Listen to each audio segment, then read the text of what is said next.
Politico'nun məlumatına görə, NATO'nun Asiyadakı əsas müttəfiqi olan Cənubi Koreya hərbi alyansdan uzaqlaşmağa başlayıb.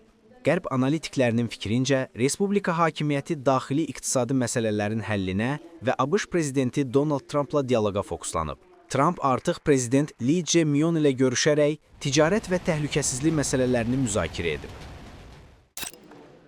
Trumpın səfəri ərəfəsində Şimali Koreya son 6 ayda ilk dəfə ballistik raket sınağı keçirib. Donald Trump, Xi Jinping görüşü ərəfəsində Pentagon rəhbəri Pete Hegseth bəyan edib ki, Çin, Asiya Sakit Okean regionu üçün ciddi təhlükəsizlik təhdidi yaradır. Hegseth həmçinin bildirib ki, Birləşmiş Ştatlar və müttəfiqləri etibarlı hərbi güc yaratmağa davam etməlidirlər. Ukrayna prezidenti Zelenski, Qərb kəşfiyyatının məlumatlarına istinadən bəyan edib ki, Ukraynanın Rusiyanın dərinliklərindəki neft emalı zavodlarına endirdiyi zərbələr Federasiyanın neft emalı gücünün 20%-in azalmasına səbəb olub. Onun sözlərinə görə Rusiya ərazisinə endirilən bu uzaq mənzilli zərbələrin 90%-dən çoxu Ukrayna istehsalı olan silahlarla həyata keçirilib. İsrail Qəzzə şəhərinə hava zərbələrini bərpa edib.